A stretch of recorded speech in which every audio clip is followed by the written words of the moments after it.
తీపించుకోని చెప్పినాను.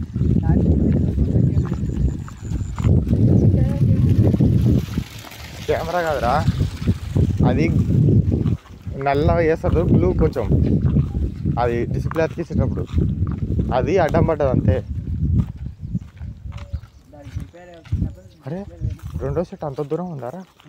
రెండో సెట్ ఈ దగ్గర ఉన్నట్టు అనిపించింది నాకు ఒక రోజు. అది డిస్ప్లే అయినప్పుడు మళ్ళీ వేయించుకుంటాం. ఇదల్లా పొలా ఉంటుండే ఆడ వరకు నిండారా.